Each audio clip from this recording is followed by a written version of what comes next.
So last క్లాస్లో P type semiconductor గురించి N type semiconductor గురించి డిస్కస్ చేస్తాం. సో పీ టైప్ సెమీకండక్టర్స్లో majority carriers, P type semiconductor. So last క్లాస్లో topics discuss చేసిందే. సో లాస్ట్ క్లాస్లో పీ టైప్ సెమీకండక్టర్స్లో జెర్మేనియం సెమీకండక్టింగ్ మెటీరియల్ తీసుకొని బోరాన్ ఇంప్యూరిటీతో వచ్చేసాం, అవునా? ఎన్ టైప్ సెమీకండక్టర్లో సేమ్ టైం జెర్మేనియం సెమీకండక్టర్ తీసుకొని ఆర్సెనిక్ ఇంప్యూరిటీతో వచ్చేసాం. సో అలా మనకి P type semiconductors, N type semiconductors form అయ్యారు. లాస్ట్ క్లాస్లో డిస్కస్ చేసాం. యాక్చువల్లీ ఏంటంటే పీ టైప్ సెమీకండక్టర్స్లో మనకి మెజారిటీ క్యారియర్స్, హోల్స్ వచ్చాయి. Majority carriers, so majority carriers holes form అయ్యాయి. సో మైనారిటీ క్యారియర్స్ వచ్చేసి ఎలక్ట్రాన్స్ అయ్యాయి. So majority carriers holes, minority carriers electrons. So boron ఏం చేసింది, జెర్మేనియం కున్న 4 వాలెన్సీ ఎలక్ట్రాన్స్ ని సాటిస్ఫై చేయడం కోసం ఒక హోల్ ని క్రియేట్ చేసుకుంది. ఆ హోల్ కి పాజిటివ్ ఛార్జ్ అని, ఎలక్ట్రాన్స్ కి నెగిటివ్ ఛార్జ్ అని లాస్ట్ క్లాస్ లో డిస్కస్ చేసాం. సో అందువల్ల పీ టైప్ సెమీకండక్టర్స్ అనేవి ఫామ్ అవుతాయని చెప్పారు. Next N type semiconductors. N type semiconductors.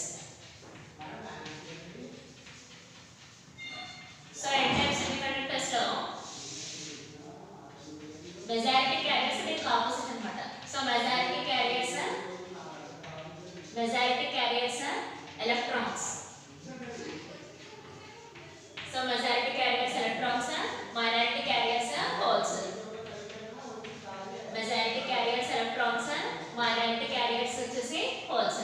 So majority carriers, minority carriers అంటే ఏంటి, కరెంట్ ఫ్లోకి మాక్సిమం కాంట్రిబ్యూషన్ ఎవరు చేస్తున్నారండి. కరెంట్ ఫ్లో అవడానికి మాక్సిమం కాంట్రిబ్యూషన్ ఎలక్ట్రాన్స్ చేస్తే మెజారిటీ క్యారియర్స్ ఎలక్ట్రాన్స్ అని చెప్తాం. కరెంట్ ఫ్లోకి మైనారిటీ కాంట్రిబ్యూషన్ ఎవరు చేస్తే వాళ్ళని మైనారిటీ క్యారియర్స్ అని చెప్తాం. అంటే మెజారిటీగా ఎలక్ట్రాన్స్ ఉంటాయి, మైనారిటీగా హోల్స్ ఉంటాయి పీ టైప్ సెమీకండక్టర్స్లోని, ఎన్ టైప్ సెమీకండక్టర్స్లోని.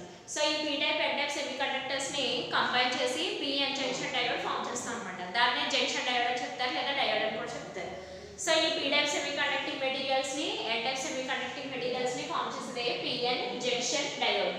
సో దీనికోసం మీకు మెజారిటీ క్యారియర్స్ ఎవరు, మైనారిటీ క్యారియర్స్ ఎవరు తెలుసుకోవాలి.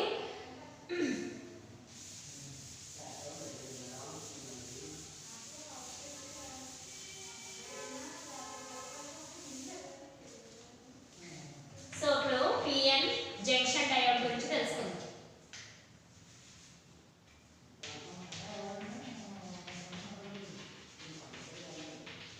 సో పిఎన్ జంక్షన్ డయోడ్ లేదా డయోడ్ అని కూడా చెప్తారు.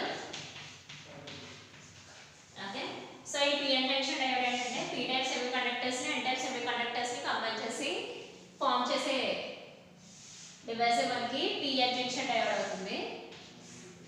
సో ఇక్కడ పీ టైప్ మెటీరియల్ తీసుకుంటాం, ఇక్కడ ఎన్ టైప్ మెటీరియల్ తీసుకుంటాం. Okay, so P type material లో డిస్కస్ చేసినట్టే మెజారిటీ క్యారియర్స్, హోల్స్ ఉంటాయి.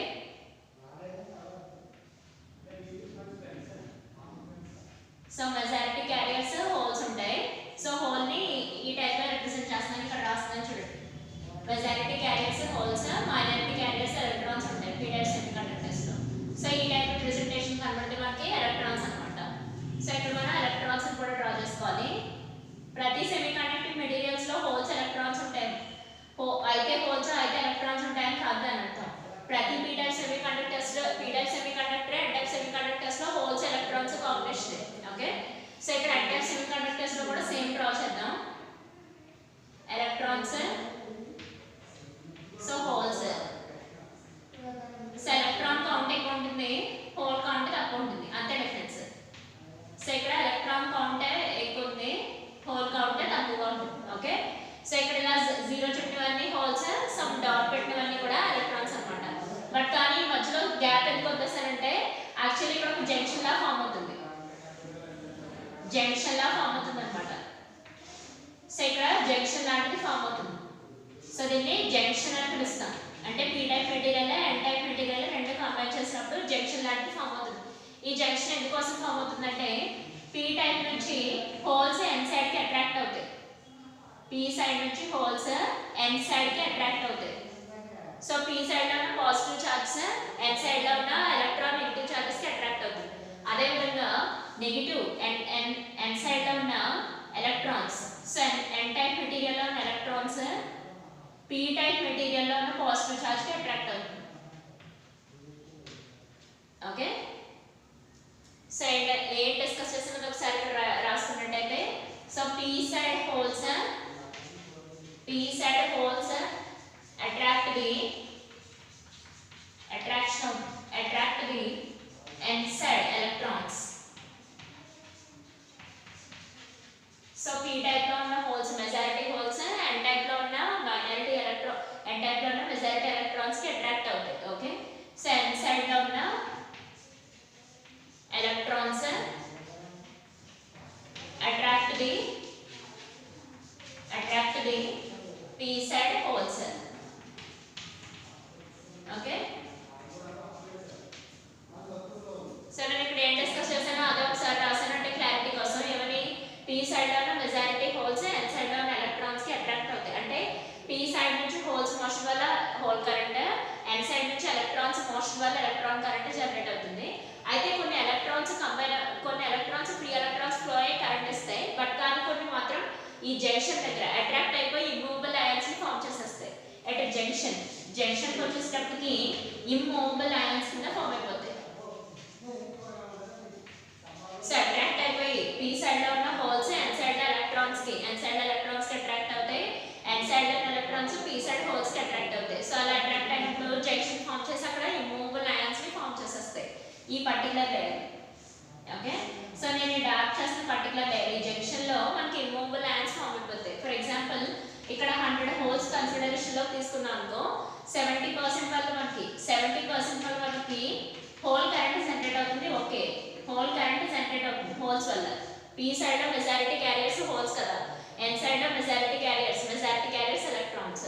సో ఇక్కడ మనకి హోల్ కరెంట్ జనరేట్ అవుతుంది. ఓకే, రిమైనింగ్ 30% మనకి ఇమ్మూవబుల్ అయాన్స్ ఫామ్ అయిపోతాయి అన్నమాట. సో నేను చెప్పాలనుకున్న సిచ్యువేషన్ అంటే 100 లో 70% వల్ల హోల్ కరెంట్ జనరేట్ అవుతుంది. ఓకే, బట్ కానీ రిమైనింగ్ 30% వల్ల మనకి ఇమ్మూవబుల్ అయాన్స్ ఫామ్ అవుతాయి ఈ జంక్షన్ లో. ఓకే, సో n సైడ్ లో కూడా అంతే సిమిలర్ గా. n సైడ్ లో ఎలక్ట్రాన్స్ మనకి 70% of the electrons participated in the electron current production చేయడంలో మనకి యూస్ అవుతాయి. రిమైనింగ్ 30% కూడా మనకి ఇమ్మూవబుల్ అయాన్స్ ఫామ్ అయిపోతాయి జంక్షన్ లో. ఓకే, సో ఇలా ఇమ్మూవబుల్ అయాన్స్ ఫార్మేషన్ లో ఇమ్మూవబుల్ అయాన్స్ ఫామ్ అవుతాయని చెప్పుకున్నాం కదా జంక్షన్ లో. వీటిని పొటెన్షియల్ బ్యారియర్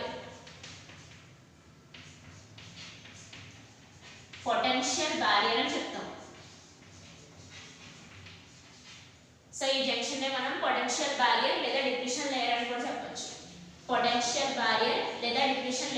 చెప్పొచ్చు. సో ఈ జంక్షన్ ని, ఈ పర్టికులర్ జంక్షన్ ని పొటెన్షియల్ బ్యారియర్ అని చెప్పొచ్చు లేదా డిప్లీషన్ లేయర్ అని కూడా చెప్పొచ్చు. యాక్చువల్లీ పొటెన్షియల్ బ్యారియర్ అంటే మనకి అక్కడ ఎలక్ట్రిక్ ఫీల్డ్ జనరేట్ అవుతుంది పాజిటివ్ కి నెగటివ్ కి మధ్యలో, పాజిటివ్ హోల్స్ కి మధ్యలో, నెగటివ్ ఎలక్ట్రాన్స్ కి మధ్యలో ఈ రెండు ఇలా కంబైన్ అయిపోయి ఇమ్మూవబుల్ అయాన్స్ కింద ఫామ్ అవుతాయని చెప్పుకున్నాం కదా. సో ఈ రెండు కంబైన్ అయిపోయి ఇమ్మూవబుల్ అయాన్స్ ఫామ్ అవుతాయి. సో ఈ రెండు కాంబినేషన్ వల్ల మనకి ఇమ్మూవబుల్ అయాన్స్ ఎక్కడైతే ఫామ్ అవుతాయో అక్కడ ఖచ్చితంగా ఎలక్ట్రిక్ ఫీల్డ్ అనేది సెటప్ అవుతుంది. మూవబుల్ అయాన్స్ కి ఇమ్మూవబుల్ అయాన్స్ కి డిఫరెన్స్ తెలుసు కదా, ఎటు కదలకుండా ఉండడం ఇమ్మూవబుల్ అయాన్స్, అంటే మోషన్ లో లేకుండా ఉండడం అన్నమాట అయాన్స్. సో అక్కడ ఈ పాజిటివ్ హోల్ కి నెగటివ్ ఎలక్ట్రాన్ కి మధ్యలో మనకి ఎలక్ట్రిక్ ఫీల్డ్ జనరేట్ అవుతుంది. ఆ ఎలక్ట్రిక్ ఫీల్డ్ మనం పొటెన్షియల్ బ్యారియర్ అని చెప్తాం. పొటెన్షియల్ బ్యారియర్ అన్న డిప్లీషన్ లేయర్స్ అన్న ఒకటే. డిప్లీషన్ లేయర్ అంటే ఇమ్మూవబుల్ అయాన్స్ ఫామ్ చేసే లేయర్ ని డిప్లీషన్ లేయర్ అని అంటాం, అంటే ఈ పర్టికులర్ లేయర్. సో ఇక్కడ జనరేట్ అయిన ఎలక్ట్రిక్ ఫీల్డ్ మట్టికి మాత్రం పొటెన్షియల్ బ్యారియర్ అని చెప్తాం అన్నమాట. Potential barrier is nothing but the electric field which generates in between the holes and the electrons when it becomes immovable. Okay, mobile అయినప్పుడు కాదమ్మా, immovable అయినప్పుడే జాగ్రత్తగా గమనించాలి విషయం. మూవబుల్ అయినప్పుడు కరెంట్స్ ప్రొడక్షన్ అవుతాయి, అంటే హోల్ కరెంట్ ఎలక్ట్రాన్ కరెంట్ వస్తాయి. బట్ కానీ ఇమ్మూవబుల్ అయాన్స్ అయినప్పుడు ఆ పర్టికులర్ రీజన్ ని డిప్రెషన్ లేయర్ అని, ఆ పర్టికులర్ ఎలక్ట్రిక్ ఫీల్డ్ ని పొటెన్షియల్ బ్యారియర్ అని చెప్తాం. ఓకే, సో ఇప్పుడు పిఎన్ జంక్షన్ డయోడ్ కి సింబల్ చూడాలి. సో డయోడ్ సింబల్ ఎలా ఉంటుంది అన్నమాట.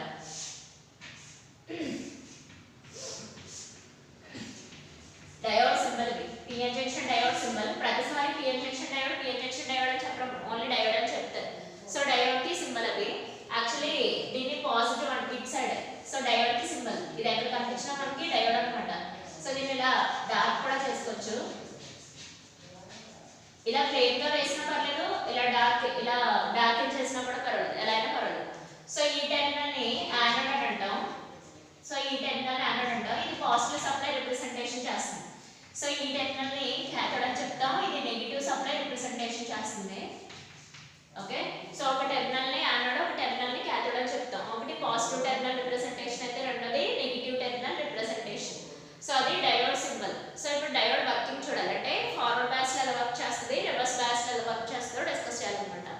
మళ్ళీ ఒకసారి కలెక్ట్ చేసుకున్నట్టయితే P type semiconductor, N type semiconductor ని ఇంప్యూరిటీస్ డోప్ చేయాలి.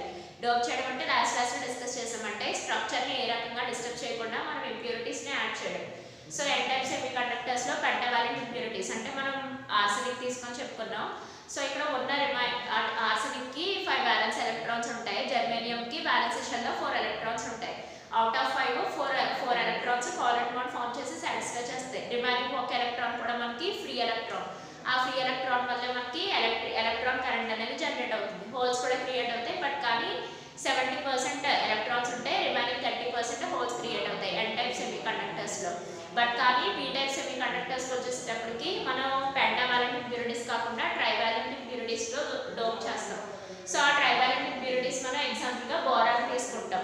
సో ఆల్రెడీ జర్మేనియం కి 4 వాలెన్స్ ఎలక్ట్రాన్స్ ఉంటాయి. ఈ 4 valence electrons out of 4 3 covalent bonds ని ఫార్మ్ చేసేస్తాయి. బట్ బోరాన్ ఆ రిమైనింగ్ ఒక ఎలక్ట్రాన్ ని సాటిస్ఫై చేయడం కోసం ఒక హోల్ ని క్రియేట్ చేస్తుంది. ఆ హోల్ వల్ల మనకి హోల్ కరెంట్ జనరేట్ అవుతుంది. 70% హోల్ క్రియేట్ అవుతాయి, 30% ఎలక్ట్రాన్స్ క్రియేట్ అవుతాయి. అది మనకి పీ టైప్ సెమీ కండక్టర్స్ గురించి. సో రాగానే వాళ్ళు డిస్కస్ చేసిన విషయం ఏంటి, ఎన్ టైప్ సెమీ కండక్టర్స్ లో మెజారిటీ ఎలక్ట్రాన్స్, మైనారిటీ హోల్స్. అదే పీ టైప్ సెమీ కండక్టర్స్ లో majority holes, minority electrons. So ఈ రెండింటిని కంబైన్ చేసి ఫార్మ్ చేసేది మనకి పిఎన్ జంక్షన్ డయోడ్ లేదా జంక్షన్ డయోడ్ లేదా డయోడ్ అని పిలుస్తాం. ఎలా పిలిచినా మనకి అది P type semiconductor, N type semiconductor combination. So ఇక్కడ పీ టైప్ సెమీ కండక్టర్స్ లో majority holes, minority electrons. So ఈ మెజారిటీ ఉన్న హోల్స్, మైనారిటీ ఉన్న ఎలక్ట్రాన్స్ కి ఈ మెజారిటీ ఉన్న హోల్స్, మైనారిటీ ఉన్న ఎలక్ట్రాన్స్ వల్ల మనకి electron current, hole current generate అవుతుంది. ఇక్కడ 70% హోల్స్ మనకి కరెంట్ ని జనరేట్ చేస్తే రిమైనింగ్ 30% కూడా మనకి ఇమ్మూవబుల్ ఐన్స్ కింద ఫామ్ అయిపోతాయి జంక్షన్ లో. ఓన్లీ 70% మాత్రమే కరెంట్ ఫ్లో అవడానికి యూజ్ అవుతుంది. రిమైనింగ్ 30% కూడా ఈ జంక్షన్ కి వచ్చేటప్పటికి మనకి ఇమ్మూవబుల్ ఐన్స్ కింద ఫామ్ అయిపోతాయి. సో అలా ఫామ్ అయిన లేయర్ ని మనం డిప్లీషన్ లేయర్ అని పిలుస్తాం. ఎక్కడైతే హోల్స్, ఎలక్ట్రాన్స్ ఇమ్మూవబుల్ గా అయిపోయాయో అక్కడ మనకి ఎలక్ట్రిక్ ఫీల్డ్ అనేది జనరేట్ అవుతుంది. ఆ పర్టికులర్ ఎలక్ట్రిక్ ఫీల్డ్ ని మనం పొటెన్షియల్ బ్యారియర్ అని చెప్తాం. ఓకే, సో ఇది డయోడ్ కి సింబల్. దీన్ని జనరల్ గా వేసినా పర్వాలేదు లేదా డార్క్ చేసినా పర్వాలేదు. సో 2 టెర్మినల్స్ ప్రెసెంట్ అయి ఉంటాయి. First terminal anode, second terminal cathode అని రిప్రజెంటేషన్ చేస్తాం. సో నెక్స్ట్ వచ్చేసి మనం వర్కింగ్ డిస్కస్ చేయాలి. డయోడ్ కి సంబంధించిన వర్కింగ్ గురించి డిస్కస్ చేయాలి.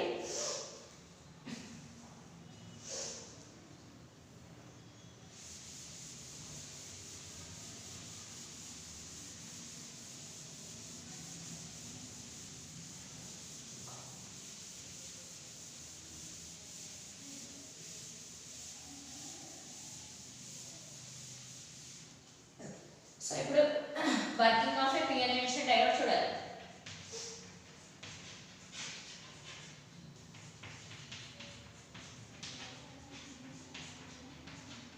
So working of a PN junction diode చూడాలి. So generally junction diode 2 conditions లో వర్క్ చేస్తుంది. ఒకటి ఫార్వర్డ్ బయాస్ కండిషన్, రెండు రివర్స్ బయాస్ కండిషన్. సో ఇది డిస్కస్ చేద్దాం. So first one forward bias condition. So first one forward bias condition.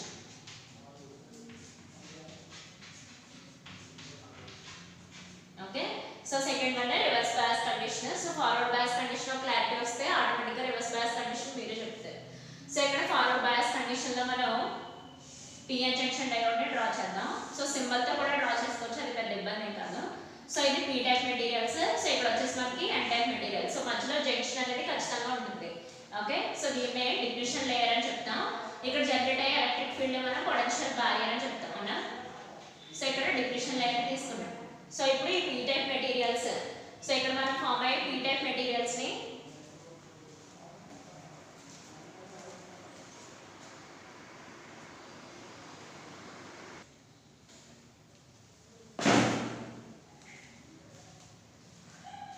So ఇక్కడ p type semiconducting materials కి మనం supply voltage మనం ఇచ్చే సప్లై వోల్టేజ్ పాజిటివ్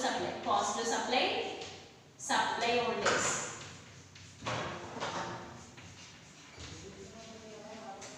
సో మనం ఇచ్చే సప్లై వోల్టేజ్ కి 2 టెర్మినల్స్ ఉంటాయి. ఒకటి పాజిటివ్ టెర్మినల్, రెండోది నెగటివ్ టెర్మినల్. ఓకే, సో ఈ పాజిటివ్ టెర్మినల్ ని p టైప్ సెమీ కండక్టర్ ఇచ్చి connections, n type semiconductor ని negative terminal of the supply voltage ఇస్తాం. అంటే ఇది మనం ఇచ్చే supply voltage, PN junction diode కి మనం ఇచ్చే అంటే యూజర్ ఇచ్చే సప్లై వోల్టేజ్ కి 2 టెర్మినల్స్ ప్రెసెంట్ అయి ఉంటాయి. ఒకటి పాజిటివ్ టెర్మినల్, రెండోది నెగటివ్ టెర్మినల్. సో దీన్ని పాజిటివ్ టెర్మినల్ అని పిలుస్తారు, పాజిటివ్ టెర్మినల్. సో దీన్ని నెగటివ్ టెర్మినల్ అని పిలుస్తారు. ఈ టెర్మినల్ నెగటివ్ టెర్మినల్ అని పిలుస్తారు. ఓకే, సో ఇక్కడ positive terminal of the supply voltage is connected to the p type semi conductor and negative terminal of the supply voltage is connected to the n type semiconductor. So connections ఈ రకంగా ఉన్నట్టయితే junction diode మనకి forward bias condition లో work చేస్తుందని చెప్తారు. అంటే దీని connections ఏంటి ఒకసారి ఇక్కడ డిస్కస్ చేస్తే ఇక్కడ రాదు. Positive terminal of supply voltage, మనం ఇచ్చే సప్లై వోల్టేజ్ కి ఉన్న positive terminal of supply voltage is given to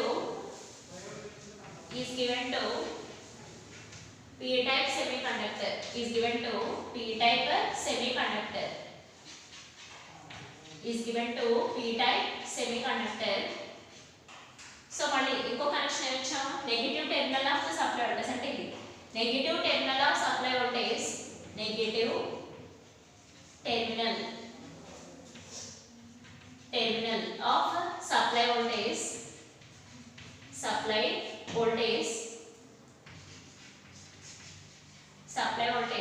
is given to negative terminal of supply voltage is given to n type semiconductor. So మనకి ఇచ్చే supply voltage లో positive terminal ని p type semiconductor connect చేసినప్పుడు, negative terminal of the supply voltage ని n type semiconductors లో connect చేసినప్పుడు, so ఈ total connection ని మనం ఫార్వర్డ్ బయాస్ కండిషన్ లో నేను చెప్తాం. అంటే దాని అర్థం ఏంటి, p type majority carriers holes కదా, అంటే పాజిటివ్ ని పాజిటివ్ కి కనెక్ట్ చేయడం, నెగటివ్ అంటే ఇక్కడ మనకి మెజారిటీ క్యారియర్స్ ఎలక్ట్రాన్స్ కదా, అంటే నెగటివ్ చార్జెస్ ఎక్కువ మెజారిటీగా ఉన్నాయి అవునా. సో ఇక్కడ నెగటివ్ ని ఈ నెగటివ్ కి కనెక్ట్ చేయడం, పాజిటివ్ నెగటివ్ కనెక్షన్స్ అన్నమాట ఫార్వర్డ్ బయాస్ కండిషన్స్ అంటే. సో ఈ ఫార్వర్డ్ బయాస్ కండిషన్ ఇలా కనెక్షన్లు చేస్తే పిఎన్ జంక్షన్ డయోడ్ మనకి ఫార్వర్డ్ బయాస్ కండిషన్ లో వర్కౌట్ అవుతుంది. సో ఈ ఫార్వర్డ్ బయాస్ కండిషన్ లో ఏంటంటే నువ్వు ఇక్కడ సప్లై వోల్టేజ్ ఎప్పుడైతే ఇంక్రీజ్ చేసుకుంటూ వచ్చావో ఈ పొటెన్షియల్ బ్యారియర్ ఇంక్రీజ్ అవుతూ వస్తాయి. సో ఈ సప్లై వోల్టేజ్ ఇంక్రీజ్ చేసుకుంటూ వస్తే ఆటోమేటికల్ గా ఇక్కడ కరెంట్ ఫ్లో అనేది, అంటే either it is a whole current లేదా ఎలక్ట్రాన్ కరెంట్, ఏ కరెంట్ అయినా సరే కరెంట్ ఫ్లో అనేది ఇంక్రీజ్ అవుతూ ఉంటుంది. అంటే నువ్వు ఇచ్చే సప్లై వోల్టేజ్ ఇంక్రీజ్ చేసుకుంటూ వస్తే ఆటోమేటికల్ గా ఎలక్ట్రాన్ కరెంట్ అయినా సరే హోల్ కరెంట్ అయినా సరే ఇంక్రీజ్ అవుతూ వస్తుంది. ఇంక ఎప్పుడైతే ఇంక్రీజ్ అవుతూ వచ్చిందో అక్కడ ఖచ్చితంగా డిప్లీషన్ లేయర్ విడ్త్ అనేది డిక్రీజ్ అయిపోతూ వస్తుంది. ఇలా అంటే డిప్లీషన్ లేయర్ విడ్త్ మనకి నేరో అయిపోతుంది అనమాట. ఫార్వర్డ్ బయాస్ కండిషన్ లో డిప్లీషన్ లేయర్ విడ్త్ మనకి నేరో అయిపోతుంది. ఎందుకని, సో నువ్వు ఎప్పుడైతే సప్లై వోల్టేజ్ ఇంక్రీజ్ చేసుకుంటూ వస్తున్నావో ఇక్కడ ఇమ్మూవబుల్ అయాన్స్ అన్ని బ్రేక్ అయిపోతాయి. అసలు depletion layer concept immovable ions కదా. సో ఆ ఇమ్మూవబుల్ అయాన్స్ అన్ని బ్రేక్ అయిపోయి ఫ్రీ హోల్స్ కింద ఫ్రీ ఎలక్ట్రాన్స్ కింద ఫామ్ అయిపోతాయి. ఎప్పుడైతే free holes free electrons form అయిపోయాయో అక్కడ ఖచ్చితంగా మనకి electron current hole current flow అనేది జరుగుతూ ఉంటుంది. అంటే ఫార్వర్డ్ బయాస్ కండిషన్ లో సప్లై వోల్టేజ్ ఇంక్రీజ్ చేస్తే ఇమ్మూవబుల్ అయాన్స్ నెంబర్ అనేది తగ్గిపోతుంది. ఎప్పుడైతే ఇమ్మూవబుల్ అయాన్స్ నెంబర్ కౌంట్ తగ్గిందో అక్కడ ఖచ్చితంగా free electrons free holes generate అవుతాయి. ఆటోమేటికల్ గా ఎలక్ట్రాన్ కరెంట్ హోల్ కరెంట్ కూడా ఇంక్రీజ్ అయిపోతూ వస్తుంది. బట్ కానీ పిఎన్ జంక్షన్ డయోడ్ కి ఒక చిన్న సప్లై వోల్టేజ్ గురించి చిన్న పాయింట్ గురించి తెలుసుకోవాలి. ఎందుకంటే మీకు ప్రాక్టికల్స్ లో ఇచ్చినప్పుడు ఇక్కడ మీకు సప్లై వోల్టేజ్ ఇంక్రీజ్ చేసినట్టే కరెంట్ ఇంక్రీజ్ అయిపోతుంది. ఎందుకు ఇంక్రీజ్ అవుతుందంటే ఇక్కడ మనకి ఇమ్మూవబుల్ అయాన్స్ ఫామ్ అయిపోతాయి కదా. సో ఆ ఇమ్మూవబుల్ అయాన్స్ బ్రేక్ చేయడానికి కొంత ఎనర్జీ అనేది కావాలి. ఆ కొంత వోల్టేజ్ అంటే మీకు ఇక్కడ న్యూమరికల్ వాల్యూస్ చెప్తే ఇంకా క్లారిటీగా అర్థమవుతుంది. ఫస్ట్ ఒకసారి జాగ్రత్తగా నేర్చుకోండి. ఫార్వర్డ్ బయాస్ కండిషన్ లో p టైప్ సెమీ కండక్టర్స్ కి సప్లై వోల్టేజ్ పాజిటివ్ టెర్మినల్ ఇస్తాం. సో ఇక్కడ సప్లై వోల్టేజ్ నెగిటివ్ టెర్మినల్ వచ్చేసి ఎన్ టైప్ సెమీ కండక్టర్స్ ఇస్తాం, అంటే పాజిటివ్ కి నెగిటివ్ కి ఫార్వర్డ్ బయాస్ కండిషన్. మనం ఎప్పుడైతే సప్లై వోల్టేజ్ ఇంక్రీజ్ చేసుకుంటూ వస్తామో ఆటోమేటిక్గా మనకి కరెంట్ ఫ్లో అనేది బాగుంటుంది, అక్కడ ఇమ్మూవబుల్ అయాన్స్ కౌంట్ కూడా తగ్గిపోతుంది. At the same time depletion layer width కూడా నారో అయిపోతూ వస్తుంది. ఓకే, సో అది ఎక్స్పెరిమెంటల్ అరేంజ్మెంట్లో ఎలా ఉంటుందో ఒకసారి న్యూమరికల్ వాల్యూస్లో చూసినట్టయితే ఇంకా బాగా అర్థమవుతుంది. ఒకసారి చూద్దాం, చూడండి.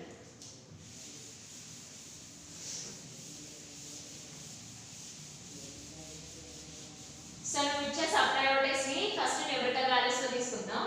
సో ఇది మనకి సప్లై వోల్టేజ్ V కింద తీసుకుందాం. So supply voltage V. Okay, మనం ఇచ్చే సప్లై వోల్టేజ్ ఇక్కడ ఫ్లో అయ్యే current. So whether it is electron current hole current రెండు కలిపి అన్నమాట. సో కరెంట్ I లేదా కరెంట్ స్మాల్ I లేదా క్యాపిటల్ I ఎలా తీసుకున్నా పర్వాలేదు. సో ఇక్కడ ఏంటంటే మనకి సప్లై వోల్టేజ్ ఫస్ట్ 0 ఇచ్చినట్టయితే ఇక్కడ 0. ఓకే, ఇక్కడ ఇంక్రీజ్ చేసుకుంటూ వద్దాం. ఓకేనా, సో ఈసారి మనకి 0.1 వోల్ట్ అయింది, అయినా కానీ ఇక్కడ కరెంట్ వాల్యూస్ జీరోస్ అవుతాయి. ఓకే, సో ఇక్కడ 0.2 వోల్ట్స్ సప్లై ఇద్దాం, అయినా కానీ ఇక్కడ కరెంట్ వాల్యూ 0. సో ఇక్కడ 0.3 వోల్ట్స్ సప్లై వోల్టేజ్ ఇచ్చినా కానీ కరెంట్ వాల్యూస్ జీరోస్ అవుతాయి. యాక్చువల్లీ ఏంటి, నువ్వు సప్లై వోల్టేజ్ ఇంక్రీజ్ చేసుకున్న ప్రతిసారి ఇక్కడ కరెంట్ ఇంక్రీజ్ అవ్వాలని చెప్పాను, బట్ కానీ కరెంట్ వాల్యూస్ ఎందుకు 0 వస్తున్నాయి అంటే నేను అరెస్ట్ చేసిన క్వశ్చన్ ఒకసారి మళ్ళీ రీకలెక్ట్ చేసినట్టయితే ఇక్కడ నువ్వు సప్లై వోల్టేజ్ ఇంక్రీజ్ చేసిన ప్రతిసారి ఇక్కడ ఈ కండిషన్లో సప్లై వోల్టేజ్ ఇంక్రీజ్ చేసిన ప్రతిసారి ఇక్కడ మనకి కరెంట్ ఫ్లో అనేది బాగుండాలి ఇటు. సో ఇలా కరెంట్ ఫ్లో అనేది బాగుండాలి, ఇంక్రీజ్ అయిపోతూ ఉండాలి, బట్ కానీ 0 ఎందుకు చూపిస్తుంది ఎంత చేస్తున్నా సరే. సో ఆ రీజన్ ఏంటంటే డిస్కస్ చేద్దాం. చూడండి, ఇక్కడ 0.4 వోల్ట్స్ సప్లై ఇచ్చినా కానీ ఇక్కడ కరెంట్ వాల్యూస్ జీరోస్ అవుతాయి. వన్స్ ఇక్కడ 0.5 వోల్ట్స్ ఇచ్చినా కరెంట్ వాల్యూస్ జీరోసే అవుతాయి. సో 0.6 వోల్ట్స్ అంటే నువ్వు వోల్టేజ్ ఇంక్రీజ్ చేస్తున్నా స్టిల్ కరెంట్ వాల్యూస్ జీరోస్ కింద మెయింటైన్ అవుతాయి. ఓకే, సమ్ పాయింట్స్ ఇక్కడ 0.6కి వచ్చేటప్పటికి కరెంట్ వాల్యూస్ రావడం స్టార్ట్ అయితే 0.001 అవుతుంది. సో ఇక్కడ 0.7 ఇచ్చినప్పుడు 0.002 అంటే ఇక్కడ గ్రాడ్యువల్గా ఇంక్రీజ్ అవ్వడం స్టార్ట్ చేస్తాయి. అప్ టు ఈ మార్క్ వరకు కూడా కరెంట్ వాల్యూస్ జీరోస్ అవ్వే. ఎందుకు, నువ్వు సప్లై వోల్టేజ్ ఇంక్రీజ్ చేస్తే కరెంట్ వాల్యూస్ ఇంక్రీజ్ అవ్వాలని చెప్పాను మామూలుగా థియరిటికల్గా, బట్ కానీ ప్రాక్టికల్గా చూసినట్టయితే నీకు సప్లై వోల్టేజ్ ఇచ్చినా కానీ కరెంట్ వాల్యూస్ జీరోస్ అవుతూ ఉంటాయి అప్ టు సమ్ వోల్టేజ్ వరకు. బికాస్ ఎందుకంటే జనరల్లీ పిఎన్ జంక్షన్ డయోడ్ అంటేనే ఈ జంక్షన్ మీద ప్లేస్ అయి ఉంటుంది మొత్తం స్టోరీ అంతా. సో ఇక్కడ P type materials N type materials ఉన్న ఈ జంక్షనే మనకి మెయిన్, అవునా. సో ఇక్కడ ఏమైందంటే జనరల్గానే ఇమ్మూవబుల్ అయాన్స్ ఫామ్ అయిపోయాయి. సో ఇమ్మూవబుల్ అయాన్స్ ఫామ్ అయిపోయి ఎందుకు అనే విషయం జస్ట్ ఇందాక చెప్పాను. ఏమని పీ సైడ్లో ఉన్న హోల్స్ ఎన్ టైప్లో ఉన్న ఎలక్ట్రాన్స్కి అట్రాక్ట్ అవ్వడం, ఎన్ టైప్లో ఉన్న ఎలక్ట్రాన్స్ పీ టైప్లో ఉన్న హోల్స్కి అట్రాక్ట్ అవ్వడం, హోల్స్ ఎలక్ట్రాన్స్ అట్రాక్షన్ కాంబినేషన్ వల్ల హోల్ ఎలక్ట్రాన్ అట్రాక్షన్ కాంబినేషన్ వల్ల ఈ జంక్షన్లో ఇమ్మూవబుల్ అయాన్స్ ఫామ్ అయిపోయాయి.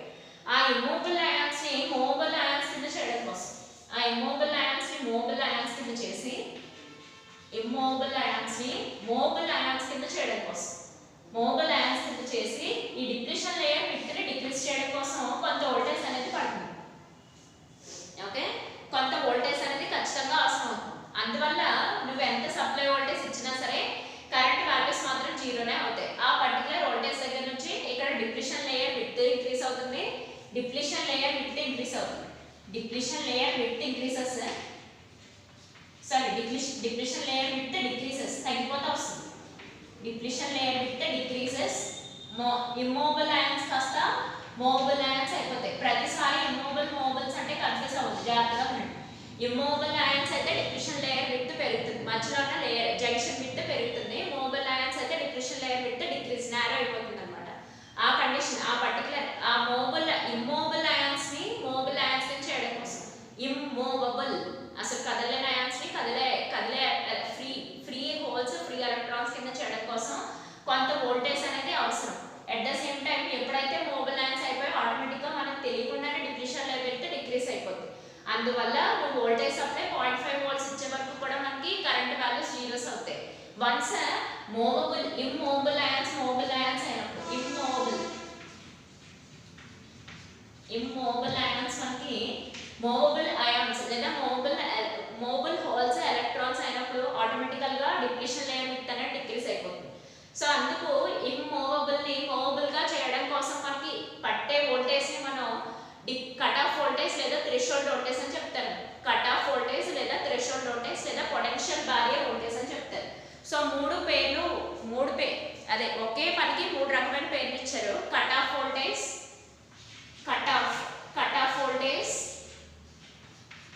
లేదా threshold voltage, cut off voltages అన్న, థ్రెషోల్డ్ వోల్టేజ్ అన్న, పొటెన్షియల్ బ్యారియర్ వోల్టేజెస్ అన్న సేమ్. పొటెన్షియల్ బ్యారియర్ వోల్టేజెస్ అన్న కూడా సేమ్ అన్నమాట. పొటెన్షియల్ బ్యారియర్ వోల్టేజ్ అన్న కూడా సేమ్.